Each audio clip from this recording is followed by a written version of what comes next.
सत श्री अकाल, मैं परमजीत कौर सैनी ते रोजाना की तरह एक बार फिर लाइव रूबरू हो चुके हैं प्रोग्राम खबरों के आर पार लैके। अज मेरे नाल देश दुनिया दी ताज़ा तरीन खबरों के उपर विचार चर्चा करने के लिए मौजूद ने सीनियर पत्रकार कमलेश दुग्गल जी। सब तो पहले दुग्गल साहब स्वागत है जी। शुक्रिया जी, बहुत बहुत शुक्रिया जी। तुसीं भी इस विचार चर्चा का हिस्सा बन सकते हो कमेंट बॉक्स के राही। सो अपने राय विचार टिप्पणियां कमेंट बॉक्स के खबरों बाबत देंदे रहो ताकि कुछ निंदा कमेंट्स में असीं अपने प्रोग्राम का हिस्सा बना के उस पर विचार चर्चा कर सके। शुरुआत कर लें प्रोग्राम की। असीं सब जानते हैं कि किसानी संघर्ष लगातार सुर्खियां का केंद्र बनया होया।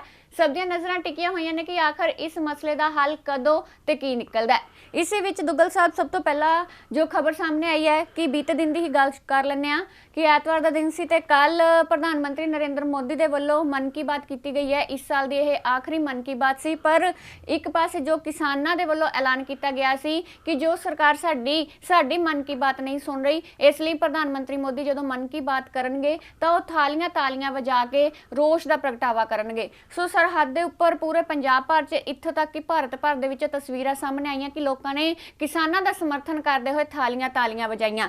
तुहानूं की लगता है कि प्रधानमंत्री नरेंद्र मोदी नूं थालियां तालियां की गूंज सुनाई देवेगी? देखो, ये जिहड़ी थालियां ते तालियां की जिहड़ी गूंज आ ਇਹ ਪੰਜਾਬ ਦੇ ਵਿੱਚ ਹਰਿਆਣੇ ਦੇ ਵਿੱਚ ਘੱਟੋ ਘੱਟ 1000 ਥਾਵਾਂ ਦੇ ਲੋਕਾਂ ਨੇ ਇਹਦਾ ਵਿਰੋਧ ਕੀਤਾ ਆ। ਵਿਰੋਧ ਇਸ ਕਰਕੇ ਕੀਤਾ ਵੀ ਉਹ ਕਹਿੰਦੇ ਆ ਵੀ ਪ੍ਰਧਾਨ ਮੰਤਰੀ ਆਪਣੀ ਤਾਂ ਮਨ ਦੀ ਬਾਤ ਕਰੀ ਜਾਂਦਾ ਆ ਤੇ ਸਾਡੀ ਮਨ ਦੀ ਬਾਤ ਨਹੀਂ ਸੁਣਦਾ ਉਹ, ਕਿਉਂਕਿ ਉਹ ਕਹਿੰਦੇ ਵੀ ਜਨ ਦੀ ਬਾਤ ਵੀ ਸੁਣ। ਤੁਸੀਂ ਆਪਣੇ ਮਨ ਦੀ ਬਾਤ ਤਾਂ ਕਰੀ ਜਾਂਦੇ ਹੋ, ਤੁਸੀਂ ਬਹੁਤ ਕੁਝ ਕਹਿ ਦਿੰਦੇ ਹੋ, ਕੋਈ ਬੰਦਾ ਬੋਲਦਾ ਨਹੀਂ ਹੈਗਾ। ਤੇ ਉਹਦਾ 6 ਦਿਨ ਪਹਿਲਾਂ ਹੀ ਪ੍ਰਚਾਰ ਜਿਹੜਾ ਹੈਗਾ ਆਕਾਸ਼ਵਾਣੀ ਤੇ ਦੂਰਦਰਸ਼ਨ ਦੇ ਚੈਨਲਾਂ ਤੋਂ 6-7 ਦਿਨ ਪਹਿਲਾਂ ਹੀ ਪ੍ਰਚਾਰ ਸ਼ੁਰੂ ਹੋ ਜਾਂਦਾ ਵੀ 27 ਤਰੀਕ ਨੂੰ 27 ਦਸੰਬਰ ਨੂੰ, ਜਿਵੇਂ ਤੁਸੀਂ ਕਿਹਾ ਵੀ 2020 ਦਾ ਇਹ ਆਖਰੀ ਉਹਨਾਂ ਦੀ ਇਹ ਮਨ ਕੀ ਬਾਤ ਸੀ ਇਸ ਸਾਲ ਦੀ, ਤੇ ਉਹ ਸੁਣੀ ਨਹੀਂ ਰਹੇ। ਤਾਂ ਲੋਕਾਂ ਨੇ ਆਪਣਾ ਇੱਕ ਕਿਸਾਨਾਂ ਨੇ ਖਾਸ ਕਰਕੇ ਜਿਹੜੀ ਕਿਸਾਨ ਮਜ਼ਦੂਰ ਜਥੇਬੰਦੀ ਆ ਤੇ ਇਹਨਾਂ ਨੇ ਇੱਕ ਆਪਣਾ ਨਿਵੇਕਲਾ ਇਹ ਜਿਹੜਾ ਹੈਗਾ ਪ੍ਰੋਗਰਾਮ ਦਿੱਤਾ। ਕਿਉਂਕਿ ਅਸੀਂ ਦੇਖਿਆ ਵੀ ਜਦੋਂ ਪਹਿਲੀ ਵਾਰ ਜਨਤਾ ਕਰਫਿਊ ਲਾਇਆ ਸੀ ਤਾਂ 5 ਵਜੇ ਦੇ ਕਰੀਬ ਲੋਕਾਂ ਨੇ ਪ੍ਰਧਾਨ ਮੰਤਰੀ ਨੇ ਕਿਹਾ ਸੀ ਵੀ ਤੁਸੀਂ ਥਾਲੀਆਂ ਤੇ ਤਾਲੀਆਂ ਨਾਲ ਜਿਹੜਾ ਹੈਗਾ ਕਰੋਨਾ ਨੂੰ ਵਿਦਾ ਕਰੋ। ਤੇ ਉਸ ਦੀ ਰੀਸ ਦੇ ਵਿੱਚ ਇੱਕ ਬੜਾ ਨਿਵੇਕਲਾ ਇਹਨਾਂ ਨੇ ਢੰਗ ਅਪਣਾਇਆ ਵੀ ਸ਼ਾਇਦ ਪ੍ਰਧਾਨ ਮੰਤਰੀ ਨੂੰ ਜਿਹੜਾ ਹੈਗਾ ਪਤਾ ਲੱਗ ਜੇ ਵੀ ਲੋਕ ਉਹਨੂੰ ਸੁਣਨਾ ਨਹੀਂ ਚਾਹੁੰਦੇ। ਲੋਕ ਜਿਹੜੇ ਹੈਗੇ ਆ ਉਹ ਐਕਸ਼ਨ ਮੰਗਦੇ ਆ, ਉਹ ਚਾਹੁੰਦੇ ਆ ਵੀ ਤੁਰੰਤ ਜਿਹੜਾ ਹੈਗਾ ਕੋਈ ਨਾ ਕੋਈ ਤੁਸੀਂ ਕੰਮ ਕਰੋ, ਨਾ ਸਾਨੂੰ ਲਮਕਾਓ। ਕਿਉਂਕਿ ਹੁਣ ਦੇਖੋ ਅੱਜ ਕਿਸਾਨ ਅੰਦੋਲਨ ਨੂੰ ਜਿਹੜਾ ਹੈਗਾ 33ਵਾਂ ਦਿਨ ਚੱਲ ਪਿਆ, 30 ਦੇ ਉੱਪਰ 3 ਦਿਨ ਹੋ ਗਏ ਅੱਜ। ਸੋ ਇਸ ਕਰਕੇ ਜਿਹੜਾ ਕੱਲ ਉਹਨਾਂ ਨੇ ਗੱਲਬਾਤ ਵੀ ਕੀਤੀ ਆ ਉਹਦੇ ਵਿੱਚ ਕਿਸਾਨਾਂ ਦਾ ਕੋਈ ਖਾਸ ਜ਼ਿਕਰ ਨਹੀਂ ਕੀਤਾ। ਪਹਿਲਾਂ ਤਾਂ ਚਲੋ ਕੱਛ ਦੇ ਵਿੱਚ ਤਾਂ ਜਾ ਕੇ ਮੁਲਾਕਾਤਾਂ ਕਰਦੇ ਨੇ ਪ੍ਰਧਾਨ ਮੰਤਰੀ ਕਿਸਾਨਾਂ ਦੇ ਨਾਲ, ਉਹ ਵੀ ਉਸ ਤਰ੍ਹਾਂ ਦੇ ਕਿਸਾਨ ਨੇ ਜਿਹੜੇ ਉਹਨਾਂ ਦੇ ਆਪਣੀ ਜਿਹੜੀ ਇਸ ਤਰ੍ਹਾਂ ਦੀ ਨੀਤੀਆਂ ਨੂੰ ਜਿਹੜੀ ਪ੍ਰਵਾਨਗੀ ਦਿੰਦੇ ਆ। ਉਹ ਕਿਸਾਨ ਨਹੀਂ ਹੁੰਦੇ ਜਿਹੜੇ ਕੋਈ ਆਪਣਾ ਸਮਝਾਉਣਾ ਚਾਹੁੰਦੇ ਨੇ ਪੱਖ, ਇਹਨਾਂ 3 ਕਾਨੂੰਨਾਂ ਦੇ ਬਾਰੇ ਗੱਲਬਾਤ ਕਰਨਾ ਚਾਹੁੰਦੇ ਨੇ, ਇਹੋ ਜਿਹੇ ਕਿਸਾਨ ਨਹੀਂ ਹੁੰਦੇ। ਸੋ ਇਸੇ ਤਰ੍ਹਾਂ ਅਸੀਂ ਦੇਖ ਰਹੇ ਹਾਂ ਵੀ ਪਿਛਲੇ ਕਈ ਦਿਨਾਂ ਤੋਂ ਜਿਹੜੀ ਕੇਂਦਰ ਦੀ ਸਰਕਾਰ ਆ ਉਹ ਇਸ ਤਰ੍ਹਾਂ ਦੇ ਜਿਹੜੇ ਇਸ ਤਰ੍ਹਾਂ ਦੇ ਫਾਰਮੂਲੇ ਅਪਣਾ ਰਹੀ ਆ ਵੀ ਕਿਵੇਂ ਨਾ ਕਿਵੇਂ ਜਿਹੜਾ ਕਿਸਾਨ ਅੰਦੋਲਨ ਨੂੰ ਜਿਹੜਾ ਫੇਲ ਕੀਤਾ ਜਾਵੇ। ਅਸੀਂ ਦੇਖ ਰਹੇ ਹਾਂ ਵੀ ਉਹਨਾਂ ਨੇ ਆਪਣੇ ਆਰਟੀ ਸੈੱਲ ਜਿਹੜਾ ਹੈਗਾ ਕੇਂਦਰ ਸਰਕਾਰ ਦਾ ਜਾਂ ਭਾਜਪਾ ਦਾ, ਉਹ ਵੀ ਇਹਨੂੰ ਲੱਗਿਆ ਹੋਇਆ ਫੇਲ ਕਰਨ ਦੇ ਲਈ। ਅਸੀਂ ਦੇਖ ਰਹੇ ਹਾਂ ਵੀ ਕਈ ਏਜੰਸੀਆਂ ਵੀ ਫੇਲ ਕਰਨ ਲਈ ਲੱਗੀਆਂ ਹੋਈਆਂ ਨੇ, ਪਰ ਅਜੇ ਤੱਕ ਜਿਹੜੇ ਹੈਗੇ ਕਿਸਾਨ ਜਿਹੜੇ ਹੈਗੇ ਆਪਣਾ ਵਿਰੋਧ ਬੜੇ ਸ਼ਾਂਤਮਈ ਤਰੀਕੇ ਦੇ ਨਾਲ ਕਰ ਰਹੇ ਨੇ। ਆ ਵੀ ਕੋਈ ਦੇਖੋ ਜਿਹੜਾ ਹੁਣ ਥਾਲੀਆਂ ਤੇ ਤਾਲੀਆਂ ਵਜਾਉਣਾ ਇਹ ਇੱਕ ਨਿਵੇਕਲਾ ਇੱਕ ਕਿਸਮ ਸੀ ਜਿਹਦੇ ਵਿੱਚ ਸਾਰੇ ਦੇਸ਼ਾਂ ਵਿਦੇਸ਼ਾਂ ਦੇ ਵਿੱਚ ਬੈਠੇ ਲੋਕਾਂ ਨੇ ਵਜਾਈਆਂ ਨੇ। ਦੇਖੋ ਹੁਣ ਚੰਡੀਗੜ੍ਹ ਵਰਗੇ ਸ਼ਹਿਰ ਦੇ ਵਿੱਚ ਲੋਕੀ ਆਪਣੇ ਪਾਰਕਾਂ ਦੇ ਵਿੱਚ ਆ ਕੇ ਉਹਨਾਂ ਨੇ ਇਸ ਰੋਸ ਮੁਜ਼ਾਹਰਾ ਕੀਤਾ ਆ। ਸੋ ਮੇਨ ਕਾਰਨ ਇਹੀ ਆ ਵੀ ਤਾਂ ਕਿ ਪ੍ਰਧਾਨ ਮੰਤਰੀ ਨੂੰ ਪਤਾ ਲੱਗ ਜੇ। ਦੇਖੋ ਰਿਪੋਰਟਾਂ ਤਾਂ ਜਾਂਦੇ ਹੀ ਨੇ, ਖੂਫੀਆ ਏਜੰਸੀਆਂ ਸਾਡੀਆਂ ਰਿਪੋਰਟਾਂ ਤਾਂ ਭੇਜਦੀਆਂ ਹੀ ਨੇ, ਪਰ ਉਹ ਸਰਕਾਰ ਨੇ ਇੱਕ ਜਿਹੜੇ ਆਪਣੇ ਕੰਨ ਬੰਦ ਕੀਤੇ ਹੋਏ ਨੇ। ਕੰਨ ਇਸ ਕਰਕੇ ਬੰਦ ਕੀਤੇ ਨੇ, ਉਹ ਚਾਹੁੰਦੇ ਆ ਵੀ ਕਿਸਾਨਾਂ ਨੂੰ ਉਕਾ ਕੇ ਥਕਾ ਕੇ ਅਸੀਂ ਵਾਪਸ ਭੇਜ ਦਈਏ ਤੇ ਇਹ ਜਿਹੜੇ ਕਾਨੂੰਨ ਨੇ, ਕਿਉਂਕਿ ਹੁਣ ਤਾਂ ਸਾਰੀ ਦੁਨੀਆ ਕਹਿ ਰਹੀ ਆ ਵੀ ਮੋਦੀ ਸਾਹਿਬ ਥੋੜੇ ਜਿਹੇ ਕਾਰਪੋਰੇਟ ਘਰਾਣਿਆਂ ਨੂੰ ਬਚਾਉਣ ਦੇ ਲਈ ਨਾ ਕਿਸਾਨਾਂ ਨੂੰ ਮਾਰੋ। ਸਾਨੂੰ ਪਤਾ ਹੈਗਾ, ਦੇਖੋ ਹੁਣ ਤੱਕ ਕਿਸਾਨ ਜਿਹੜੇ ਹੈਗੇ ਆ ਉਹ ਅਪੀਲ ਦਲੀਲ ਵਕੀਲ ਨਾਲ ਗੱਲ ਕਰ ਰਹੇ ਨੇ। ਉਹ ਇਸ ਤਰ੍ਹਾਂ ਨਹੀਂ ਹੈਗਾ ਕੋਈ ਵੀ ਬਿਲਕੁਲ ਹੀ ਗੌਰਮੈਂਟ ਕਹਿ ਰਹੀ ਆ, ਸਰਕਾਰ ਕਹਿ ਰਹੀ ਆ ਵੀ ਇਹ ਵਿਰੋਧੀ ਧਿਰਾਂ ਦੇ ਜਾਂ ਕਾਂਗਰਸ ਨੇ ਜਿਹੜੇ ਚੱਕੇ ਹੋਏ ਨੇ। ਹੁਣ ਪੁੱਛਣ ਦੀ ਗੱਲ, ਜਿਹੜੀ ਸਮਝਣ ਦੀ ਗੱਲ ਇਹ ਆ ਵੀ ਕਿਸਾਨ ਕੋਈ ਜਿਹੜੇ ਇਸ ਤਰ੍ਹਾਂ ਦੀ ਸ਼ੈ ਨਹੀਂ ਵੀ ਉਹ ਕਿਸੇ ਰਾਜਸੀ ਪਾਰਟੀ ਦੀ ਚੱਕ ਦੇ ਵਿੱਚ ਆ ਕੇ ਅੰਦੋਲਨ ਕਰ ਜੇ। ਬਿਲਕੁਲ ਦੇਖੋ ਲੱਖਾਂ ਹੀ ਜਿਹੜਾ ਕਿਸਾਨ ਜਿਹੜਾ ਹੈਗਾ ਸਾਨੂੰ ਪਤਾ ਵੀ ਦਿੱਲੀ ਦੀਆਂ ਬਰੂਹਾਂ ਤੇ ਬੈਠਾ ਆ, ਉਹ ਅੱਜ ਦਾ ਨਹੀਂ ਬੈਠਾ।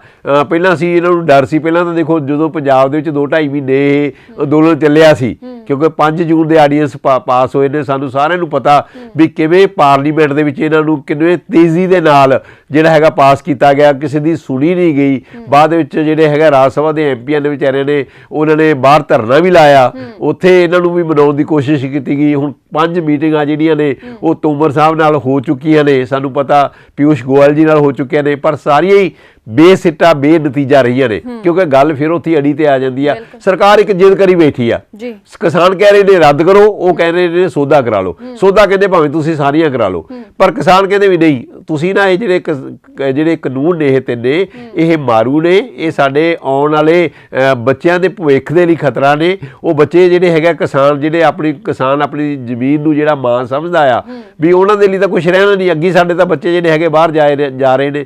ਸੋ ਹੁਣ ਕਿਸਾਨ ਜਿਹੜੇ ਹੈਗੇ ਬੜੇ ਤਰੀਕੇ ਦੇ ਨਾਲ ਉਹਨਾਂ ਨੇ ਥਾਲੀਆਂ ਤਾਲੀਆਂ ਵਜਾ ਕੇ ਇੱਕ ਸਰਕਾਰ ਨੂੰ ਇੱਕ ਇਸ ਤਰ੍ਹਾਂ ਦਾ ਸੰਦੇਸ਼ ਦੇਣ ਦੀ ਕੋਸ਼ਿਸ਼ ਕੀਤੀ ਆ ਤਾਂ ਕਿ ਸਰਕਾਰ ਥੋੜਾ ਮੋਟਾ ਜਿਹੜਾ ਹੈਗਾ ਟਸ ਤੋਂ ਮਸਤਾ ਹੋਵੇ। ਕਿਉਂਕਿ ਅਜੇ ਤੱਕ ਤਾਂ ਜਿਹੜੇ ਉਹਨਾਂ ਦੇ ਲੱਗ ਰਿਹਾ ਵੀ ਸਰਕਾਰ ਜਿਹੜੀ ਆ ਉਹ ਕੁਝ ਵੀ ਨਹੀਂ ਕਰ ਰਹੀ। ਕਿਉਂਕਿ ਅਸੀਂ ਜਦੋਂ ਵੀ ਕੋਈ ਮੀਟਿੰਗਸ ਹੁੰਦੀਆਂ ਨੇ, ਜਦੋਂ ਵੀ ਕੋਈ ਇਸ ਤਰ੍ਹਾਂ ਦੀਆਂ ਮੀਟਿੰਗ ਪ੍ਰਧਾਨ ਮੰਤਰੀ ਉਹਨੇ ਕਹਿ ਤਾਂ ਦਿੰਦੇ ਨੇ ਵੀ ਸਾਡੇ ਜਿਹੜੇ ਦਰਵਾਜ਼ੇ ਆ 24 ਘੰਟੇ ਖੁੱਲ੍ਹੇ ਨੇ, ਸਾਡੇ ਜਿਹੜੇ ਅਸੀਂ ਕਿਸਾਨਾਂ ਨਾਲ ਹਰ ਵਕਤ ਗੱਲ ਕਰਨ ਲਈ ਤਿਆਰ ਆ, ਅਸੀਂ ਇਹ ਕਰ ਦਾਂਗੇ, ਵਾਹ ਕਰ ਦਾਂਗੇ। ਅਸੀਂ ਜਿਹੜੀ ਸਾਡੀ ਕੇਂਦਰ ਦੀ ਸਰਕਾਰ ਆ ਇਹ ਕਿਸਾਨ ਹਤੈਸ਼ੀ ਆ, ਇਹ ਕਿਸਾਨ ਵਿਰੋਧੀ ਨਹੀਂ ਹੈਗੀ।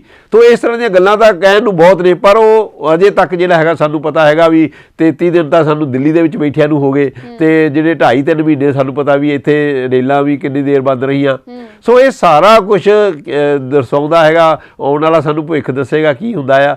ਪਰ ਜਿਹੜਾ ਇਹ ਕਿਸਾਨਾਂ ਨੇ ਇਸ ਤਰ੍ਹਾਂ ਦਾ ਜਿਹੜਾ ਐਕਸ਼ਨ ਕੀਤਾ ਉਹਦਾ ਸੰਦੇਸ਼ ਜਿਹੜਾ ਹੈਗਾ ਉਹ ਕੌਮਾਂਤਰੀ ਪੱਧਰ ਤੇ ਵੀ ਗਿਆ ਹੈਗਾ। ਜੀ ਬਿਲਕੁਲ। ਸੋ ਥਾਲੀਆਂ ਤਾਲੀਆਂ ਦੇ ਨਾਲ ਕਿਸਾਨਾਂ ਦੇ ਵੱਲੋਂ ਰੋਸ ਪ੍ਰਦਰਸ਼ਨ ਕੀਤਾ ਜਾ ਰਿਹਾ ਹੈ, ਰੋਸ ਮੁਜ਼ਾਹਰੇ ਕੀਤੇ ਜਾ ਰਹੇ ਨੇ। ਖਾਸ ਗੱਲ ਇਹ ਹੈ ਕਿ ਸ਼ਾਂਤਮਈ ਢੰਗ ਦੇ ਨਾਲ ਹੋ ਰਿਹਾ ਹੈ। ਲੰਬਾ ਸਮਾਂ ਹੋ ਚੱਲਾ, 2.5-3 ਮਹੀਨੇ ਹੋ ਚੱਲੇ ਨੇ ਇਸ ਅੰਦੋਲਨ ਨੂੰ, ਇਸ ਸੰਘਰਸ਼ ਨੂੰ ਵਿੱਢੇ ਹੋਏ, ਤੇ ਹਿੰਸਕ ਹੋਣ ਤੋਂ ਲਗਾਤਾਰ ਬਚਾਇਆ ਜਾ ਰਿਹਾ। ਸਿਆਸਤ ਇਸ ਤੇ ਨਾ ਹੋਵੇ, ਇਸ ਦੀ ਪੂਰੀ ਕੋਸ਼ਿਸ਼ ਕਿਸਾਨਾਂ ਵੱਲੋਂ ਕੀਤੀ ਜਾ ਰਹੀ ਹੈ। ਤੇ ਇਹਨਾਂ ਖੇਤੀ ਕਾਨੂੰਨਾਂ ਦੇ ਨਾਲ ਜਾਂ ਗਲਤ ਨੀਤੀਆਂ ਦੇ ਨਾਲ ਕੋਈ ਵੀ ਸਰਕਾਰ ਜਾਂ ਕੋਈ ਵੀ ਮਾਈ ਦਾ ਲਾਲ ਕਿਸਾਨਾਂ ਦੀ ਜ਼ਮੀਨ ਨੂੰ ਆਪਣੇ ਕਬਜ਼ੇ ਵਿੱਚ ਨਹੀਂ ਲੈ ਸਕਦਾ, ਉੱਤੇ ਆਪਣਾ ਕਬਜ਼ਾ ਨਹੀਂ ਕਰ ਸਕਦਾ।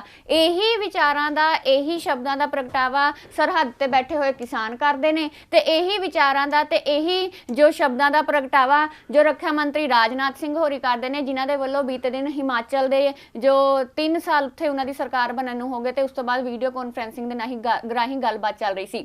ਸੋ ਗੱਲਾਂ ਤਾਂ ਸੇਮ ਨੇ, ਗੱਲਾਂ ਹੂਬਹੂ ਸ਼ਬਦ ਸੇਮ ਨੇ ਕਿ ਵੀ ਕੋਈ ਵੀ ਮਾਈ ਦਾ ਲਾਲ ਕਿਸਾਨਾਂ ਦੀ ਜ਼ਮੀਨ ਨੂੰ ਹਥਿਆ ਨਹੀਂ ਸਕਦਾ। ਪਰ ਜਦੋਂ ਸਰਕਾਰਾਂ ਦੇ ਵੱਲ ਦੇਖੀਏ ਤਾਂ ਸਰਕਾਰਾਂ ਨੀਤੀਆਂ, ਸਰਕਾਰਾਂ ਕਾਨੂੰਨ ਹੀ ਐਸੇ ਕਿਉਂ ਲਿਆਂਦੀਆਂ ਨੇ ਕਿ ਕਿਤੇ ਨਾ ਕਿਤੇ ਖਦਸ਼ਾ, ਕਿਤੇ ਨਾ ਕਿਤੇ ਕਿਸਾਨਾਂ ਦੇ ਵਿੱਚ ਡਰ ਪੈਦਾ ਹੋ ਜਾਂਦਾ ਹੈ ਕਿ ਇਹ ਸਾਡੀ ਜ਼ਮੀਨ ਖੋਣਗੇ। ਦੇਖੋ, ਇਹ ਪਹਿਲਾਂ ਜਿਹੜੀ ਹੈਗੀ ਜਿਸ ਦਿਨ ਤੋਂ ਆਡੀਅנס ਜਿਹੜੇ ਬਣੇ ਨੇ, ਸਰਕਾਰ ਤਾਂ ਇੱਕੋ ਹੀ ਰੱਟ ਲਾਈ ਹੋਈ ਆ ਵੀ ਇਹ ਜਿਹੜੇ ਕਿਸਾਨਾਂ ਦੀ ਆਮਦਨ ਆ ਉਹਨੂੰ ਦੁੱਗਣੀ ਕਰ ਦੇਣਗੇ। ਇੱਕੋ ਹੀ ਰੱਟ ਲਾਈ ਹੋਈ ਆ ਵੀ ਇਹ ਕਿਸਾਨ ਵਿਰੋਧੀ ਨਹੀਂ, ਇਹ ਬਿੱਲ ਜਿਹੜੇ ਹੈ ਨੇ ਇਹ ਕਿਸਾਨ ਦੇ ਹਿੱਤ ਦੇ ਵਿੱਚ ਨੇ। ਇਹ ਤਾਂ ਜਿਹੜੇ ਹੈਗਾ, ਚਾਹੇ ਕੋਈ ਮੰਤਰੀ ਆ ਸਰਕਾਰ ਦਾ, ਚਾਹੇ ਕੋਈ ਸੰਤਰੀ ਆ, ਚਾਹੇ ਕੋਈ ਵੱਡਾ ਹੈਗਾ, ਚਾਹੇ ਉਹਨਾਂ ਦਾ ਸਕੱਤਰ ਆ, ਜੁਆਇੰਟ ਸਕੱਤਰ ਆ, ਸਾਰੇ ਇਹੀ ਗੱਲ ਕਹੀ ਜਾਂਦੇ ਨੇ, ਪਰ ਇਹਨੂੰ ਸਮਝਾਉਣ ਦੇ ਵਿੱਚ ਅਸਮਰਥ ਨੇ। ਹੁਣ ਗੱਲ ਪ੍ਰੋਬਲਮ ਇਹ ਆ ਵੀ ਹੁਣ ਕਿਸਾਨ ਜਿਹੜਾ ਹੈਗਾ ਇਹ ਪੂਰਾ ਸਿਆਣਾ ਕਿਸਾਨ ਆ, ਬਹੁਤ ਸੂਝਵਾਨ ਕਿਸਾਨ ਆ। ਹੁਣ ਉਹ ਕਿਸਾਨ ਨਹੀਂ ਹੈਗਾ 1947 ਤੋਂ ਪਹਿਲਾਂ ਦਾ। ਵੈਸੇ ਤਾਂ ਪਹਿਲਾਂ ਉਦੋਂ ਵੀ ਸਿਆਣਾ ਸੀ ਜਦੋਂ ਕਿਸਾਨ 1906 ਦੇ ਵਿੱਚ ਇਹ ਜਿਹੜਾ ਕਿਸਾਨ ਮੋਰਚਾ ਲੱਗਿਆ ਸੀ, ਸ਼ਹੀਦ ਭਗਤ ਸਿੰਘ ਉਹਨਾਂ ਦੇ ਚਾਚਾ ਜੀ ਤੇ ਉਹਨਾਂ ਨੇ ਲਾਇਆ ਸੀ, ਅਜੀਤ ਸਿੰਘ ਉਹਨਾਂ ਨੇ ਤੇ ਕ੍ਰਿਸ਼ਨ ਸਿੰਘ ਉਹਨਾਂ ਨੇ, ਤੇ ਉਦੋਂ ਵੀ ਪਗੜੀ ਸੰਭਾਲ ਜੱਟਾਂ ਹੈਗਾ, ਉਦੋਂ ਵੀ ਇਹੀ ਚੀਜ਼ ਸੀ। ਪਰ ਉਦੋਂ ਉਹਨਾਂ ਨੇ ਕਾਨੂੰਨ ਇਹ ਵਾਪਸ ਕਰਾਇਆ ਸੀ, ਉਦੋਂ ਵੀ 3 ਕਾਨੂੰਨ ਸੀ, ਸਾਨੂੰ ਪਤਾ ਆ।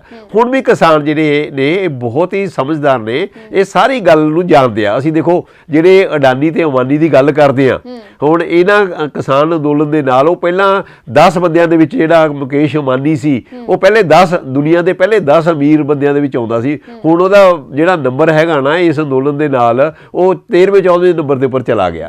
ਅਸੀਂ ਦੇਖ ਰਹੇ ਹਾਂ ਵੀ ਜਿਹੜੇ 2020 ਦੇ 10ਵੇਂ ਮਹੀਨੇ ਤੱਕ ਜਿਹੜੀ ਇਹਨਾਂ ਦੀ ਆਮਦਨੀ ਜਿਹੜੀ ਆ, ਜੇ ਆਪਾਂ ਅੰਬਾਨੀ ਦੀ ਗੱਲ ਕਰੀਏ ਤਾਂ ਉਹ 400 ਤੋਂ ਉੱਪਰ ਕਰੋੜ ਰੁਪਈਆ ਰੋਜ਼ਾਨਾ ਵਧੀ ਆ।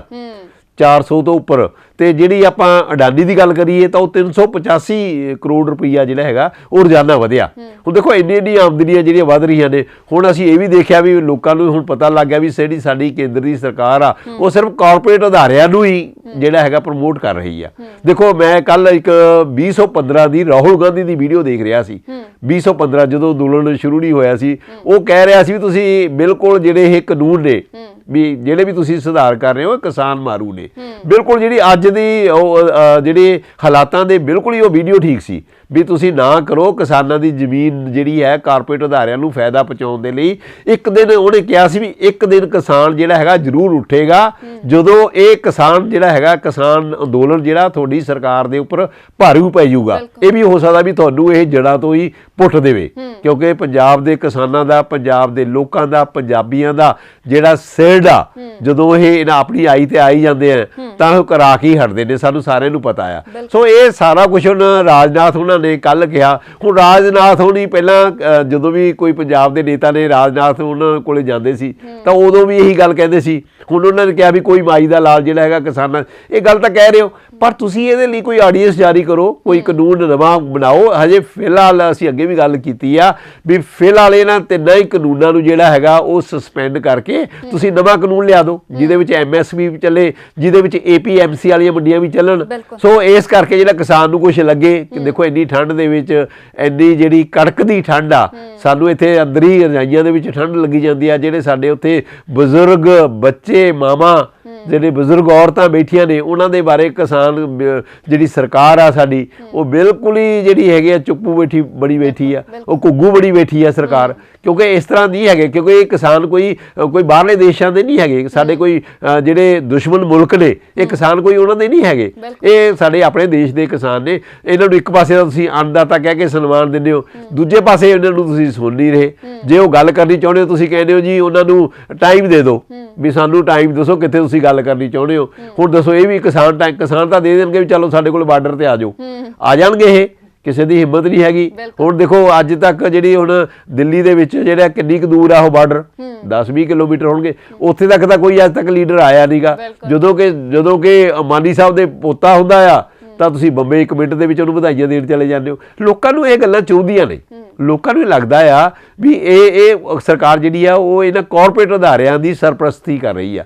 ਸੋ ਇਸੇ ਕਰਕੇ ਜਿਹੜੇ ਬਾਰ-ਬਾਰ ਜਿਹੜੇ ਸਾਡੇ ਰੱਖਿਆ ਮੰਤਰੀ ਨੇ ਜਾਂ ਸਾਡੇ ਕੋਈ ਹੋਰ ਮੰਤਰੀ ਨੇ, ਦੂਰ ਸੰਚਾਰ ਮੰਤਰੀ ਨੇ ਰਵੀ ਪ੍ਰਕਾਸ਼ ਜੀ, ਰਵੀ ਸ਼ੰਕਰ ਪ੍ਰਸਾਦ, ਇਹ ਸਾਰੀ ਗੱਲ ਤਾਂ ਇਹ ਕਹਿ ਰਹੇ ਆ ਪਰ ਕੋਈ ਵੀ ਇਸੇ ਤਰ੍ਹਾਂ ਦੀ ਨਹੀਂ ਆਉਂਦੇ, ਲੀਹ ਦੇ ਉੱਪਰ ਨਹੀਂ ਆਉਂਦੇ ਜਿਹੜੇ ਕਿਸਾਨਾਂ ਪੂਰੀ ਸੰਤੁਸ਼ਟ ਹੋ ਸਕਣ, ਆਪਣੇ ਘਰਾਂ ਨੂੰ ਆ ਸਕਣ। ਹੁਣ ਨਵੇਂ ਸਾਲ ਦੇ ਵਿੱਚ ਅਸੀਂ ਇਹੀ ਅਪੀਲ ਕਰਦੇ ਹਾਂ ਸਰਕਾਰ ਨੂੰ ਵੀ ਤੁਸੀਂ ਕਿਸਾਨਾਂ ਦੀਆਂ ਜਿਹੜੀਆਂ ਮੰਗਾਂ ਨੇ ਉਹਨਾਂ ਨੂੰ ਬੜੀ ਗੰਭੀਰਤਾ ਦੇ ਨਾਲ, ਸੰਜੀਦਗੀ ਦੇ ਨਾਲ ਵਿਚਾਰੋ ਤਾਂ ਕਿ ਕਿਸਾਨ ਜਿਹੜੇ ਨਵੇਂ ਵਰ੍ਹੇ ਦੇ ਵਿੱਚ ਆਪਣੇ ਘਰਾਂ ਨੂੰ ਪਰਤ ਸਕਣ ਤੇ ਆਪਣਾ ਨਵਾਂ ਜਿਹੜਾ ਹੈਗਾ ਮੁਲਕ ਜਿਹੜਾ ਖੁਸ਼ਹਾਲ ਦੀ ਗੱਲ ਕਰਦੇ ਹਾਂ ਆਪਾਂ, ਉਹਦੇ ਵਿੱਚ ਜਿੰਨਾ ਵੀ ਉਹਨਾਂ ਦਾ ਬਣਦਾ ਯੋਗਦਾਨ ਆ ਉਹ ਪਾ ਸਕਣ। ਕਿਉਂਕਿ ਅੰਨਦਾਤਾ ਤਾਂ ਹੀ ਆ ਜੇ ਤੁਸੀਂ ਉਹਨੂੰ ਅੰਨਦਾਤਾ ਸਮਝੋ। ਜੇ ਉਹਨੂੰ ਤੁਸੀਂ ਇਹ ਸਮਝੋ ਵੀ ਠੀਕ ਆ ਜੀ ਇਹ ਤਾਂ ਫਸਲ ਉਗਾਉਂਦਾ ਆ, ਅਸੀਂ ਇਹਨੂੰ ਪੈਸੇ ਦੇ ਦਿੰਦੇ ਆ, ਇਹਦੇ ਗੁਜ਼ਾਰਾ ਹੋਈ ਜਾਂਦਾ, ਇਸ ਤਰ੍ਹਾਂ ਨਹੀਂ। ਤੁਹਾਡੀ ਜਿਹੜੀ ਹੈਗੀ ਸੋਚ, ਜਿਹੜੀ ਨੀਤ ਆ, ਜਿਹੜੀ ਨੀਤੀਆਂ ਨੇ, ਇਹਨਾਂ ਨੂੰ ਤੁਹਾਨੂੰ ਬਦਲਣਾ ਪੈਣਾ ਜੀ। ਬਿਲਕੁਲ, ਜੇਕਰ ਤੁਹਾਡੀਆਂ ਨੀਅਤ ਤੇ ਨੀਤੀਆਂ ਦੇ ਵਿੱਚ ਜੇਕਰ ਥੋੜਾ ਜਿਹਾ ਫਰਕ ਹੋਏਗਾ ਨਾ, ਥੋੜੀਆਂ ਜਿਹੀਆਂ ਆਪਣੇ ਪੱਖ ਦੀਆਂ ਹੋਣਗੀਆਂ, ਨੁਕਸਾਨਦੇਹੀ ਹੋਣਗੀਆਂ ਤੇ ਇਹਦਾ ਭਰਪਾਈ ਵੀ ਕਰਨੀ ਪਏਗੀ। ਭਰਪਾਈ ਦੀ ਗੱਲ ਜੇਕਰ ਕਰੀਏ ਤੇ ਹਰਿਆਣਾ ਸਰਕਾਰ ਦੀ ਗੱਲ ਕਰ ਲੈਂਦੇ ਆ ਕਿ ਖੱਟਰ ਸਰਕਾਰ ਲਗਾਤਾਰ ਡਿੱਗਣ ਦੇ ਕੰਢੇ ਤੇ ਬੈਠੀ ਹੋਈ ਹੈ। ਹਰ ਦਿਨ ਖਬਰ ਆਉਂਦੀ ਹੈ ਕਿ ਖੱਟਰ ਸਰਕਾਰ ਡਿੱਗ ਸਕਦੀ ਹੈ, ਖੱਟਰ ਸਰਕਾਰ ਡਿੱਗ ਸਕਦੀ ਹੈ। ਖੱਟਰ ਸਰਕਾਰ ਦੇ ਡਿੱਗਣ ਦਾ ਕਾਰਨ ਵੀ ਕਿਸਾਨ ਹੀ ਹਨ, ਕਿਉਂਕਿ ਜਿਸ ਤਰ੍ਹਾਂ ਦਾ ਕਿਸਾਨਾਂ ਦੇ ਨਾਲ ਉਹਨਾਂ ਦੇ ਵੱਲੋਂ ਵਤੀਰਾ ਕੀਤਾ ਗਿਆ, ਹਰਿਆਣੇ ਨੇ ਭਰਾ ਦਾ ਜੋ ਰੋਲ ਅਦਾ ਕਰਦਿਆਂ ਹੋਇਆ ਆਪਣਾ ਬਖੂਬੀ ਰੋਲ ਅਦਾ ਕੀਤਾ, ਜਿਸ ਤੋਂ ਖੱਟਰ ਸਰਕਾਰ ਦੇ ਉੱਪਰ ਵੀ ਜੋ ਖਦਸ਼ਾ ਮੰਡਰਾਉਣ ਲੱਗ ਗਿਆ ਕਿ ਖੱਟਰ ਸਰਕਾਰ ਡਿੱਗ ਸਕਦੀ ਹੈ ਕਿਉਂਕਿ ਕਿਸਾਨਾਂ ਦਾ ਉੱਥੇ ਜ਼ਿਆਦਾ ਪ੍ਰਭਾਵ ਹੈ। ਇਸੇ ਦੇ ਵਿੱਚ ਜੋ ਦੁਸ਼ਯੰਤ ਚੌਟਾਲਾ ਨੇ, ਡਿਪਟੀ ਸੀਐਮ ਨੇ, ਉਹਨਾਂ ਦੇ ਵੀ ਥਾਂ ਥਾਂ ਤੇ ਪੋਸਟਰ ਲਗਾ ਦਿੱਤੇ ਗਏ ਨੇ ਕਿ ਲੱਭ ਨਹੀਂ ਰਹੇ। ਇਹ ਅਜਿਹਾ ਕਿਉਂ ਕਰਨਾ ਪੈ ਗਿਆ? ਕਿਉਂਕਿ ਇਹ ਤਾਂ ਇੱਕ ਪਾਸੇ ਦੁਸ਼ਯੰਤ ਚੌਟਾਲਾ ਦੀ ਜਾਂ ਉਹਨਾਂ ਦੀ ਪਾਰਟੀ ਦੀ ਗੱਲ ਕਰੀਏ ਤੇ ਕਿਸਾਨਾਂ ਦੀ ਪਾਰਟੀ ਕਹੀ ਜਾਂਦੀ ਹੈ, ਕਿਸਾਨ ਹਿਤੈਸ਼ੀ ਪਾਰਟੀ ਕਹੀ ਜਾਂਦੀ ਹੈ। ਉਸ ਤੋਂ ਬਾਅਦ ਕਿਸਾਨਾਂ ਦੇ ਵਿੱਚ ਐਸਾ ਰੋਹ ਕਿਉਂ ਆ ਗਿਆ ਕਿ ਉਹਨਾਂ ਨੇ ਪੋਸਟਰ ਹੀ ਲਗਾ ਦਿੱਤੇ? ਦੇਖੋ ਇਹ ਬਹੁਤ ਦੇਰ ਤੋਂ ਉੱਪਰ ਜਿਹੜੇ ਹਰਿਆਣੇ ਦੇ ਕਿਸਾਨ ਨੇ ਉਹ ਦੁਸ਼ਯੰਤ ਚੌਟਾਲਾ ਦੇ ਉੱਪਰ ਬਹੁਤ ਜ਼ੋਰ ਪਾ ਰਹੇ ਨੇ ਵੀ ਤੁਸੀਂ ਜਿਹੜਾ ਖੱਟੜ ਸਰਕਾਰ ਨੂੰ ਕਹਿ ਕੇ ਜਿਹੜੇ ਇਹ ਕਾਨੂੰਨ ਨੇ, ਜਿਹੜੇ ਖੇਤੀ ਕਾਨੂੰਨ ਬਣਾਏ ਨੇ, ਇਹ ਵਾਪਸ ਲਓ। ਹੁਣ ਦੇਖੋ ਦੁਸ਼ਯੰਤ ਚੌਟਾਲਾ ਦੇ ਜਿਹੜੇ ਦਾਦਾ ਜੀ ਸੀ ਚੌਧਰੀ ਦੇਵੀ ਲਾਲ, ਉਹਨਾਂ ਨੇ ਕਿਸਾਨਾਂ ਦੇ ਲਈ ਬੜੀ ਵੱਡੀ ਪੋਸਟ ਨੂੰ ਲੱਤ ਮਾਰੀ ਸੀ, ਜਦੋਂ ਕਿ ਹੁਣ ਕਿਸਾਨ ਕਹਿੰਦੇ ਵੀ ਦੁਸ਼ਯੰਤ ਚੌਟਾਲਾ ਜਿਹੜਾ ਹੈਗਾ ਕਿਸਾਨਾਂ ਨੂੰ ਲੱਤ ਮਾਰ ਰਿਹਾ। ਮਤਲਬ ਕਿ ਉਲਟ ਹੋ ਗਿਆ ਨਾ ਕੰਮ। ਉਹ ਕਹਿੰਦਾ ਵੀ ਇੱਕ ਆਪਣੀ ਸਰਕਾਰ ਬਚਾਉਣ ਦੇ ਲਈ ਜਿਹੜਾ ਹੈਗਾ ਉਹ ਖੱਟੜ ਦਾ ਪੱਲੂ ਫੜੀ ਬੈਠਾ। ਦੇਖੋ ਹੁਣ 10 ਬੰਦੇ ਹੈਗਾ, 10 ਦੇ ਵਿੱਚੋਂ 5 ਤਾਂ ਆਲਰੇਡੀ ਬਾਗੀ ਹੋਏ ਪਏ ਨੇ। ਹੁਣ ਇੱਕ ਕੇਂਦਰੀ ਮੰਤਰੀ ਨੇ ਬਰਿੰਦਰ ਸਿੰਘ, ਉਹਨਾਂ ਨੇ ਜਿਹੜਾ ਹੈਗਾ ਪੂਰਾ ਕਿਸਾਨ ਅੰਦੋਲਨ ਦੀ ਜਿਹੜੀ ਹੈ ਸਪੋਰਟ ਕਰ ਦਿੱਤੀ। ਹੋਰ 1-2 ਵਿਧਾਇਕ ਨੇ, ਹੋਰ ਆਜ਼ਾਦ ਵਿਧਾਇਕ ਨੇ। ਸੋ ਇਹ ਸਰਕਾਰ ਹੁਣ ਜਿਹੜਾ ਦੁਸ਼ਯੰਤ ਚੌਟਾਲਾ ਉਹ ਬਾਰ-ਬਾਰ ਇਹੀ ਕਹੀ ਜਾਂਦਾ, ਨਹੀਂ ਜੀ ਇਹ ਕਾਨੂੰਨ ਮੈਂ ਪੂਰਾ ਜ਼ੋਰ ਲਾ ਰਿਹਾ, ਰਾਜਨਾਥ ਸਿੰਘ ਨੂੰ ਮਿਲ ਕੇ ਆਇਆ, ਹੋਰ ਪਿਊਸ਼ ਗੋਇਲ ਨੂੰ ਮਿਲ ਕੇ ਆਇਆ, ਤੋਮਰ ਸਾਹਿਬ ਨੂੰ ਮਿਲ ਕੇ ਆਇਆ, ਵੀ ਨਹੀਂ ਇਹ ਵਾਪਸ ਲੈ ਲੈਣਗੇ। ਪਰ ਉਹ 24 ਘੰਟੇ ਜਾਂ 48 ਘੰਟੇ ਦਾ ਟਾਈਮ ਦਿੰਦਾ, 48 ਘੰਟੇ ਦੇ ਤਾਂ ਕਿੰਨੇ 96 ਘੰਟੇ ਤੋਂ ਉੱਪਰ ਹੋ ਗਏ, ਪਰ ਉਹਦੀ ਕੋਈ ਸੁਣ ਹੀ ਨਹੀਂ ਰਿਹਾ। ਸੋ ਲੋਕਾਂ ਦੇ ਵਿੱਚ ਹਰਿਆਣੇ ਦੇ ਵਿੱਚ ਹੁਣ ਹੈਲੀਪੈਡ ਤੇ ਗਿਆ ਸੀ, ਉਹਨੇ ਜਾਣਾ ਸੀ ਹੈਲੀਕਾਪਟਰ ਤੇ, ਉਹ ਲੋਕਾਂ ਨੇ ਇੰਨਾ ਗੁੱਸੇ ਦੇ ਵਿੱਚ ਸੀ, ਉਹਨਾਂ ਨੇ ਜਿਹੜਾ ਹੈਲੀਪੈਡ ਬਣਾਇਆ ਸੀ ਰੇਤੇ ਦਾ ਉਹ ਫਟਾਫਟ ਉਹਨਾਂ ਨੇ ਢਾਤਾ। ਕਹਿੰਦੇ ਚੱਲ ਇਹਦਾ ਮਤਲਬ ਲੋਕਾਂ ਦੇ ਵਿੱਚ ਰੋਹ ਆ। ਹਰਿਆਣਾ ਦੇਖੋ ਜਿਹੜਾ ਖੱਟੜ ਦਾ ਜਿਹੜਾ SYL ਮੁੱਦਾ ਉਠਾਉਣਾ ਤੇ ਉਹਨੂੰ ਲੋਕਾਂ ਨੇ ਪਰਵਾਹ ਹੀ ਨਹੀਂ ਕੀਤੀ। ਉਹ ਕਹਿੰਦੇ ਵੀ SYL ਦਾ ਮੁੱਦਾ ਤਾਂ ਅਸੀਂ ਤਾਂ ਹਟਾਵਾਂਗੇ ਨਾ ਜੇ ਸਾਡੀ ਜ਼ਮੀਨ ਬਚੂਗੀ, ਜੇ ਜ਼ਮੀਨ ਹੀ ਨਹੀਂ ਬਚਣੀ ਅਸੀਂ ਪਾਣੀ ਕੀ ਕਰਨਾ, ਕਾਹਦੇ ਲਈ ਪਾਣੀ ਲੈਣਾ ਸੀ। ਸੋ ਇਹ ਸਾਰਾ ਕੁਝ ਇਹਨਾਂ ਦੇ ਜਿੰਨੇ ਵੀ ਗੌਰਮੈਂਟ ਦੇ ਜਿੰਨੇ ਵੀ ਫਾਰਮੂਲੇ ਨੇ, ਜਿੰਨੇ ਵੀ ਉਹ ਸਾਰੇ ਫੇਲ ਹੁੰਦੇ ਨੇ। ਦੇਖੋ ਇਹਨਾਂ ਨੇ ਉਹਨਾਂ ਨੂੰ ਅੰਦੋਲਨ ਨੂੰ ਮਾਓਵਾਦੀਆਂ ਨਾਲ ਜੋੜਿਆ, ਉਹਨੂੰ ਸ਼ਹਿਰੀ ਨਕਸਲੀਆਂ ਨਾਲ ਜੋੜਿਆ, ਉਹਨੂੰ ਖਾਲਿਸਤਾਨੀਆਂ ਨਾਲ ਜੋੜਿਆ, ਉਹਨੂੰ ਕਿਹਾ ਵੀ ਇਹ ਤਾਂ ਜਿਹੜੇ ਹੈਗਾ ਵਿਰੋਧੀ ਧਿਰਾਂ ਦੀ ਚਾਲ ਆ, ਖਾਸ ਕਰਕੇ ਕਾਂਗਰਸ ਦੀ ਚਾਲ ਆ। ਲੋਕਾਂ ਨੇ ਉਹਦੀ ਪਰਵਾਹ ਨਹੀਂ ਕੀਤੀ। ਜਦੋਂ ਹੁਣ ਵਿਰੋਧੀ ਸਿਆਸੀ ਕਹਿੰਦੇ ਵੀ ਇਹ ਅੰਦੋਲਨ ਸਿਆਸੀ ਹੋ ਗਿਆ, ਹੁਣ ਬਹੁਤ ਸਾਰੇ ਭਾਜਪਾ ਦੇ ਲੀਡਰ ਨੇ ਜਿਹੜੇ ਜੀ ਉੱਥੇ ਦਾ 200-250 ਬੰਦਾ ਬੈਠਾ ਆ, ਉਹ ਪਹਾੜੇ ਦਾ ਬੰਦਾ ਆ। ਦੇਖੋ ਉਹ ਬੰਦੇ ਜਿਹੜੇ ਕਹਿ ਰਹੇ ਆ ਬਾਹਰਲੇ ਭਾਜਪਾ ਦੇ ਲੀਡਰ ਨੇ, ਕੋਈ UP ਦਾ ਹੈਗਾ MLA, ਕੋਈ ਐ ਨਹੀਂ ਹੈਗਾ ਵੀ ਉਹ ਕੋਈ ਆਮ ਭਾਜਪਾ ਦੇ ਲੀਡਰ ਨੇ, ਸੰਸਦ ਮੈਂਬਰ, ਵੀ ਉੱਥੇ ਦਾ 200-250 ਬੰਦਾ ਬੈਠਾ ਜੀ। ਜਦੋਂ ਕਿ ਹੁਣ ਜਿਹੜਾ ਤੁਹਾਡਾ ਸੋਸ਼ਲ ਮੀਡੀਆ ਉਹ ਪਲ ਦੀ ਜਿਹੜੀ ਹੈਗੀ ਆ ਵਿਦਆਊਟ ਐਡੀਟਿੰਗ ਤੋਂ ਜਿਹੜੀਆਂ ਖਬਰਾਂ ਲੋਕਾਂ ਤੱਕ ਪਹੁੰਚਾ ਰਿਹਾ। ਇਸੇ ਕਰਕੇ ਇਹੀ ਆ ਕਾਰਨ ਆ ਵੀ ਗੋਦੀ ਮੀਡੀਆ ਦੀ ਇੱਥੇ ਪੇਸ਼ ਜਿਹੜੀ ਹੈਗੀ ਆ ਉਹ ਨਹੀਂ ਚੱਲ ਰਹੀ। ਸੋ ਇਹ ਸਾਰਾ ਕੁਝ ਦਰਸਾਉਂਦਾ ਆ ਵੀ ਹਜੇ ਵੀ ਗੌਰਮੈਂਟ ਨੂੰ ਜਿਹੜਾ ਕੇਂਦਰ ਦੀ ਸਰਕਾਰ ਨੂੰ ਚੌਕਸ ਕਰ ਰਿਹਾ ਵੀ ਤੁਸੀਂ ਜਿਹੜਾ ਮਸਲੇ ਦਾ ਹੱਲ ਜਿਹੜਾ ਫਟਾਫਟ ਨਿਪਟਾਓ। ਜੀ ਬਿਲਕੁਲ ਦੁੱਗਲ ਸਾਹਿਬ, ਨੀਤੀਆਂ ਤੇ ਨੀਅਤ ਜਦੋਂ ਸਾਫ਼ ਨਹੀਂ ਹੁੰਦੀ ਤੇ ਫਿਰ ਕਿਤੇ ਨਾ ਕਿਤੇ ਆਪਣੇ ਬਾਗੀ ਹੋ ਜਾਂਦੇ ਨੇ। ਤੇ ਹੁਣ ਹਰਿਆਣਾ ਦੇ ਵਿੱਚ ਖੱਟਰ ਸਰਕਾਰ ਤੇ ਲਗਾਤਾਰ ਖਤਰਾ ਮੰਡਰਾ ਰਿਹਾ ਹੈ।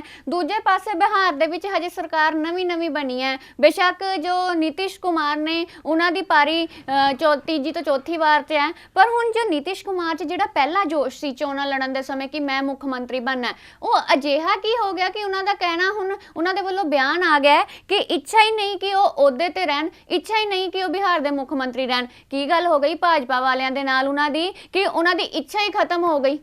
ਦੇਖੋ ਜਦੋਂ ਬਹੁਤ ਹੀ ਮਾਮੂਲੀ ਫਰਕ ਦੇ ਨਾਲ ਜਿਹੜੀ ਹੈ ਬਿਹਾਰ ਦੇ ਵਿੱਚ ਆਪਾਂ ਦੇਖਿਆ ਸੀ ਵਿਧਾਨ ਸਭਾ ਦੀਆਂ ਇਲੈਕਸ਼ਨਾਂ ਦੇ ਵਿੱਚ ਜਿਹੜੀ ਭਾਜਪਾ ਤੇ ਇਹਨਾਂ ਦੀ ਪਾਰਟੀ ਨੂੰ JDU ਨੂੰ ਜਿਹੜਾ ਬਹੁਮਤ ਮਿਲਿਆ, ਬਹੁਤ ਮਾਮੂਲੀ, ਪਹਿਲਾਂ ਤਾਂ ਆਸ ਹੀ ਨਹੀਂ ਸੀ ਕਿਸੇ ਨੂੰ।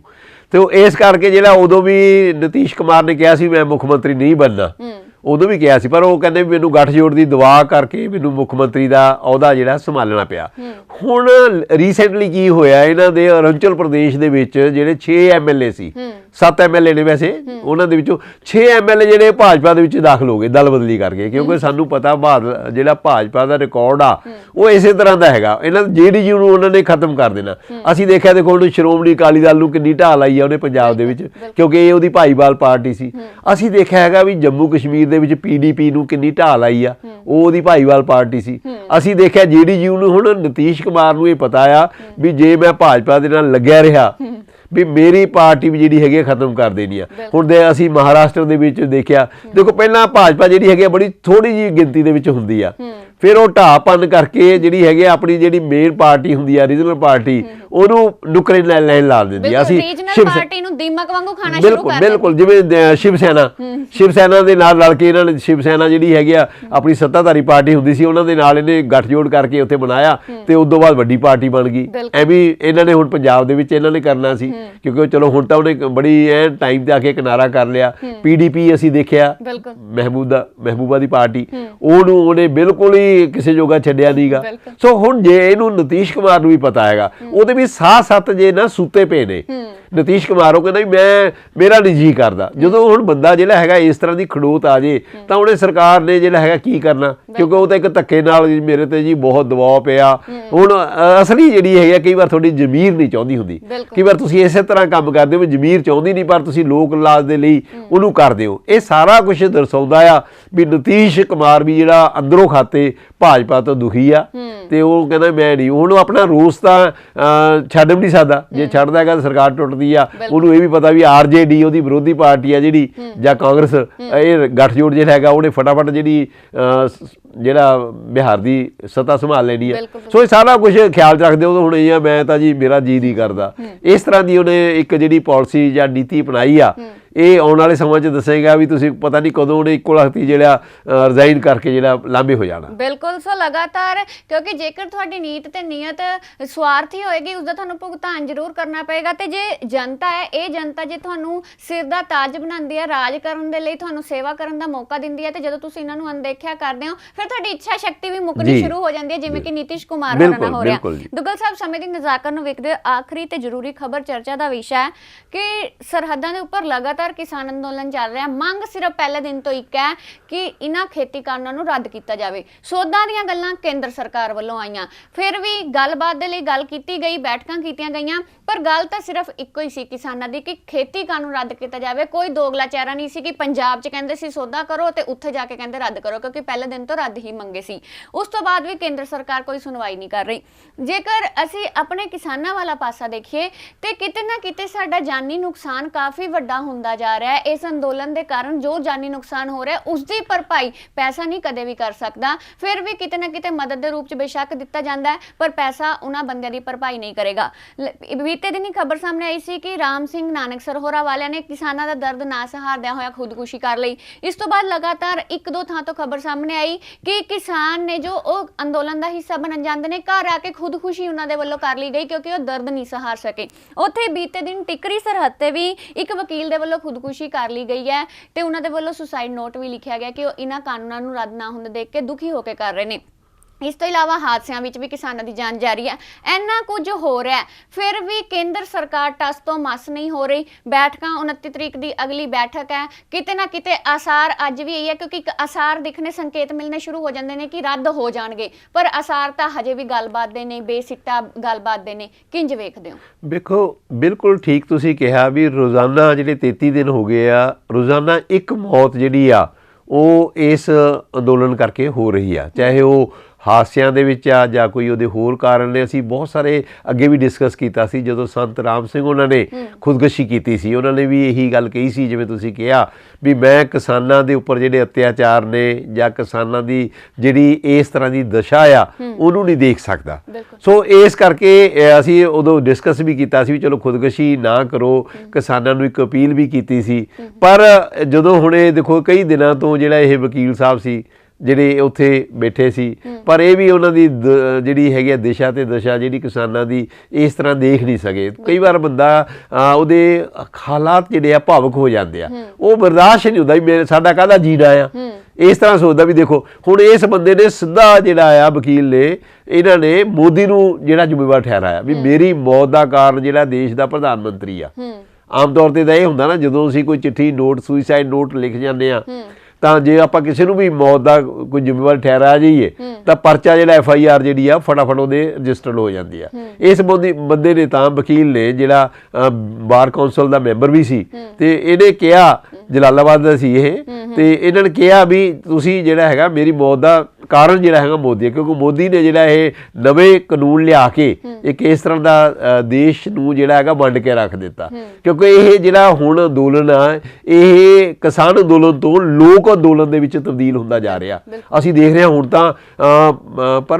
ਤਾਂ ਜਿਹੜਾ ਹੈਗਾ ਕਰਨਾਟਕਾ, ਮੱਧ ਪ੍ਰਦੇਸ਼, ਤੇਲੰਗਾਨਾ ਤੇ ਕੇਰਲਾ ਵਰਗੇ ਉੱਥੋਂ ਵੀ ਜਿਹੜੇ ਕਿਸਾਨ ਬਹੁਤ ਵੱਡੀ ਗਿਣਤੀ ਦੇ ਵਿੱਚ ਆ ਰਹੇ ਆ। ਉਹਨਾਂ ਦੀਆਂ ਕਿਸਾਨ ਜਿਹੜੀਆਂ ਸਰਕਾਰਾਂ ਨੇ ਉਹਨਾਂ ਨੂੰ ਕਿਸਾਨ ਜਥੇਬੰਦੀਆਂ ਨੂੰ ਰੋਕ ਰਹੀਆਂ ਨੇ, ਉਹਨਾਂ ਤੇ ਤਸ਼ੱਦਦ ਵੀ ਕਰ ਰਹੀਆਂ ਨੇ। ਅਸੀਂ ਦੇਖਿਆ ਵੀ ਰਾਜਸਥਾਨ ਤੇ ਜੈਪੁਰ ਵਾਲੀ ਜਿਹੜੀ ਦਿੱਲੀ ਵਾਲੀ ਰੋਡ ਆ GT ਰੋਡ, ਉਹ ਵੀ ਉੱਥੇ ਵੀ ਉਹਨਾਂ ਨੇ ਪੱਕਾ ਧਰਨਾ ਲਾ ਦਿੱਤਾ। ਸੋ ਇਸ ਕਰਕੇ ਜਿਹੜਾ ਹੈਗਾ ਖੁਦਕੁਸ਼ੀ ਵੈਸੇ ਕਿਸੇ ਮਸਲੇ ਦਾ ਹੱਲ ਨਹੀਂ ਹੈਗਾ। ਅਸੀਂ ਅੱਗੇ ਵੀ ਡਿਸਕਸ ਕੀਤਾ ਸੀ ਵੀ ਭਰਾਵੋ ਆਪਾਂ ਖੁਦਕੁਸ਼ੀ ਨਾ ਕਰੀਏ। ਇਸ ਅੰਦੋਲਨ ਨੂੰ ਤੁਸੀਂ ਜਿਹੜਾ ਜਿਵੇਂ ਬਾਰ-ਬਾਰ ਜਿਹੜੇ ਯੂਨੀਅਨ ਦੇ ਲੀਡਰ ਅਪੀਲ ਕਰਦੇ ਨੇ ਵੀ ਇਹਨੂੰ ਸ਼ਾਂਤਮਈ ਤਰੀਕੇ ਨਾਲ ਅਹਿੰਸਕ ਤੌਰ ਦੇ ਉੱਪਰ ਜਿਹੜਾ ਹੈਗਾ ਇਹਦੇ ਨਾਲ ਨਜਿੱਠੋ। ਖੁਦਕੁਸ਼ੀ ਕਿਸੇ ਵੀ ਮਾਮਲੇ ਦਾ ਹੱਲ ਨਹੀਂ, ਤੇ ਨਾ ਹੀ ਸਰਕਾਰ ਦੇ ਦੇਖੋ ਇੰਨੀਆਂ ਮੌਤਾਂ ਹੋਣ ਦੇ ਬਾਵਜੂਦ ਵੀ ਸਰਕਾਰ ਜਿਹੜੀ ਹੈਗੀ ਆ ਉਹ ਤੇ ਕੁਝ ਨਹੀਂ ਹੋ ਰਿਹਾ। ਸਰਕਾਰ ਤੇ ਕੀ ਫਰਕ ਪੈ ਰਿਹਾ? ਪੱਥਰ ਤੇ ਪਾਣੀ ਪਿਆ ਚਾਹੇ ਨਾ ਪਿਆ, ਭਾਵੇਂ ਕਿੰਨੇ ਮਰਜੀ ਮਰੀ ਜਾਣ, ਉਹਨਾਂ ਦਾ ਥੋੜਾ ਮਰਦਾ ਆ, ਕੋਈ ਮੰਤਰੀ ਥੋੜਾ ਮਰਦਾ ਆ, ਕੋਈ ਸੰਤਰੀ ਥੋੜਾ ਮਰਦਾ ਆ। ਇਸ ਕਰਕੇ ਜਿਹੜਾ ਹੈਗਾ ਸਰਕਾਰ ਨੂੰ ਇਹਨਾਂ ਜਿਹੜੀਆਂ ਮੌਤਾਂ ਨੇ, ਅਣਜਾਈਆਂ ਮੌਤਾਂ ਨੇ ਜਿਹੜੀਆਂ, ਇਹਨਾਂ ਦੇ ਉੱਪਰ ਜਿਹੜਾ ਹੈਗਾ ਕੁਛ ਨਾ ਕੁਛ ਤਰਸ ਕਰਨਾ ਚਾਹੀਦਾ। ਮਾਮਲੇ ਨੂੰ ਕਿਵੇਂ ਵੀ ਜਿਹੜਾ ਹੈਗਾ ਇਹਨਾਂ ਦੀ ਕਿਸਾਨਾਂ ਨੂੰ ਭਰੋਸੇ ਵਿੱਚ ਲੈ ਕੇ, ਕਿਉਂਕਿ ਜਦੋਂ ਇਹਨਾਂ ਨੇ ਕਾਨੂੰਨ ਬਣਾਏ ਸੀ, ਜੇ ਉਦੋਂ ਹੀ ਕਿਸਾਨ ਜਥੇਬੰਦੀਆਂ ਦੇ ਲੀਡਰਾਂ ਨੂੰ ਉਦੋਂ ਹੀ ਚਰਚਾ ਕੀਤੀ ਹੁੰਦੀ ਤਾਂ ਅੱਜ ਆਹ ਦਿਨ ਜਿਹੜੇ ਹੈਗੇ ਨਾ ਕਿਸਾਨਾਂ ਨੂੰ ਦੇਖਣੇ ਪੈਣੇ ਸੀ, ਨਾ ਜਿਹੜੇ ਹੈਗੇ ਸਰਕਾਰ ਨੂੰ ਦੇਖਣੇ ਪੈਣੇ ਸੀ। ਕਿਉਂਕਿ ਇਹਦੇ ਨਾਲ ਨੁਕਸਾਨ ਤਾਂ ਦੇਖੋ ਦੋਨਾਂ ਧਿਰਾਂ ਦਾ ਹੀ, ਕਿਸਾਨਾਂ ਦਾ ਵੀ ਹੋ ਰਿਹਾ ਤੇ ਸਰਕਾਰ ਦਾ ਵੀ ਹੋ ਰਿਹਾ। ਜੀ ਬਿਲਕੁਲ। ਸੋ ਇਤਿਹਾਸ ਲਿਖਿਆ ਜਾ ਰਿਹਾ ਹੈ ਕਿ ਕਿਸਾਨੀ ਅੰਦੋਲਨ ਲਗਾਤਾਰ ਦਿਨ ਬ ਦਿਨ ਹੋਰ ਵੀ ਲੰਬਾ ਹੁੰਦਾ ਜਾ ਰਿਹਾ ਹੈ ਤੇ ਕਿਸਾਨ ਆਪਣੇ ਹੱਕਾਂ ਦੀ ਮੰਗ ਦੇ ਲਈ ਜੋ ਸਰਹੱਦਾਂ ਤੇ ਬੈਠੇ ਨੇ, ਇਹ ਇਤਿਹਾਸ ਦੇ ਪੰਨਿਆਂ 'ਚ ਦਰਜ ਹੋ ਰਿਹਾ ਹੈ। ਤੇ ਇਸ ਅੰਦੋਲਨ ਦੇ ਚੱਲਦਿਆਂ 4 ਦਰਜਨ ਦੇ ਕਰੀਬ ਜੋ ਮੌਤਾਂ ਹੋ ਚੁੱਕੀਆਂ ਨੇ ਤੇ ਸਰਕਾਰ ਦੇ ਉੱਪਰ ਕਿਤੇ ਨਾ ਕਿਤੇ ਇਹ ਮੌਤਾਂ ਜੋ ਕਲੰਕ ਦਾ ਧੱਬਾ ਲਗਾਉਣਗੀਆਂ ਕਿ ਉਹਨਾਂ ਦੀਆਂ ਗਲਤ ਨੀਤੀਆਂ ਦਾ ਖਾਮਿਆਜ਼ਾ ਇਹਨਾਂ ਆਮ ਲੋਕਾਂ ਨੇ, ਇਹਨਾਂ ਕਿਸਾਨਾਂ ਨੇ ਭੁਗਤਿਆ। ਸੋ ਅੱਜ ਦੀ ਵਿਚਾਰ ਚਰਚਾ ਦੇ ਵਿੱਚ ਇੰਨਾ ਹੀ। ਕੱਲ ਫਿਰ ਲਾਈਵ ਰੂਬਰੂ ਹੋਵਾਂਗੇ ਪ੍ਰੋਗਰਾਮ ਖਬਰਾਂ ਦੇ ਆਰ ਪਾਰ ਲੈ ਕੇ। ਹੁਣ ਮੈਨੂੰ ਪਰਮਜੀਤ ਕੌਰ ਸੈਣੀ ਤੇ ਸੀਨੀਅਰ ਪੱਤਰਕਾਰ ਕਮਲੇਸ਼ ਦੁੱਗਲ ਜੀ ਦੀ ਇਜਾਜ਼ਤ। ਤੁਸੀਂ ਵੇਖਦੇ ਰਹੋ ਅਜੀਤ ਵੈਬ ਟੀਵੀ। ਧੰਨਵਾਦ। ਸ਼ੁਕਰੀਆ ਜੀ। ਦੇਸ਼ ਦੁਨੀਆ ਦੀਆਂ ਤਾਜ਼ਾ ਖਬਰਾਂ ਦੇ ਲਈ ਹੁਣੇ ਪਲੇ ਸਟੋਰ ਤੋਂ ਡਾਊਨਲੋਡ ਕਰੋ ਪੰਜਾਬ ਦੀ ਆਵਾਜ਼ ਅਜੀਤ ਨਿਊਜ਼ ਐਪ। ਹੁਣ ਤੁਹਾਡਾ ਆਪਣਾ ਅਜੀਤ ਹਰ ਸੋਸ਼ਲ ਮੀਡੀਆ ਪਲੇਟਫਾਰਮ ਦੇ ਉੱਤੇ ਉਪਲਬਧ ਹੈ। ਫੇਸਬੁੱਕ ਦੇ ਉੱਤੇ ਹੁਣੇ ਲਾਈਕ ਤੇ ਫੋਲੋ ਕਰੋ ਅਜੀਤ ਦਾ ਅਫੀਸ਼ੀਅਲ ਪੇਜ ਡੇਲੀ ਅਜੀਤ, ਤੇ ਹਾਂ ਨਾਲ ਹੀ ਦੋਸਤਾਂ ਨੂੰ ਪੇਜ ਲਾਈਕ ਕਰਨ ਦੇ ਲਈ ਇਨਵਾਈਟ ਕਰਨਾ ਨਾ ਭੁੱਲਣਾ। ਇੰਨਾ ਹੀ ਨਹੀਂ, ਹਿੰਦੀ ਦੇ ਵਿੱਚ ਖਬਰਾਂ ਵਾਸਤੇ ਲਾਈਕ ਤੇ ਫੋਲੋ ਕਰੋ ਸਾਡਾ ਫੇਸਬੁੱਕ ਪੇਜ ਅਜੀਤ ਸਮਾਚਾਰ ਹਿੰਦੀ। YouTube ਦੇ ਉੱਤੇ ਵੀਡੀਓ ਖਬਰਾਂ ਦੇਖਣ ਦੇ ਲਈ ਹੁਣੇ ਸਬਸਕ੍ਰਾਈਬ ਕਰੋ ਅਜੀਤ ਦਾ official YouTube channel Ajit web TV. ਤੁਹਾਡਾ ਆਪਣਾ ਅਜੀਤ ਹੁਣ ਟਵਿੱਟਰ ਤੇ ਇੰਸਟਾਗ੍ਰਾਮ ਦੇ ਉੱਤੇ ਵੀ ਉਪਲਬਧ ਹੈ। ਟਵਿੱਟਰ ਦੇ ਉੱਤੇ ਖਬਰਾਂ ਦੇ ਲਈ ਫੋਲੋ ਕਰੋ ਡੇਲੀ ਅਜੀਤ, ਤੇ ਇੰਸਟਾਗ੍ਰਾਮ ਦੇ ਉੱਤੇ ਖਬਰਾਂ ਦੇ ਨਾਲ ਵੀਡੀਓ ਦੇਖਣ ਦੇ ਲਈ ਫੋਲੋ ਕਰੋ ਬਲੂ ਟਿਕ ਵਾਲਾ ਸਾਡਾ ਅਫੀਸ਼ੀਅਲ ਚੈਨਲ ਡੇਲੀ ਅਜੀਤ। ਇੰਨਾ ਹੀ ਨਹੀਂ, ਅਜੀਤ ਦੇ ਵੀਡੀਓ ਹੁਣ ਤੁਸੀਂ ਐਪਲ ਟੀਵੀ ਦੇ ਉੱਤੇ ਵੀ ਵੇਖ ਸਕਦੇ ਹੋ, ਤੇ ਨਾਲ ਹੀ ਅਜੀਤ ਅਖਬਾਰ ਦਾ ਡਿਜੀਟਲ ਐਡੀਸ਼ਨ ਪੜ੍ਹਨ ਦੇ ਲਈ ਡਾਊਨਲੋਡ ਕਰੋ ਅਜੀਤ ਈ-ਪੇਪਰ ਐਪ। ਤੁਹਾਡਾ ਆਪਣਾ ਭਰੋਸੇਯੋਗ ਚੈਨਲ, ਤੁਹਾਡੀ ਆਪਣੀ ਆਵਾਜ਼, ਪੰਜਾਬ ਦੀ ਆਵਾਜ਼ ਅਜੀਤ।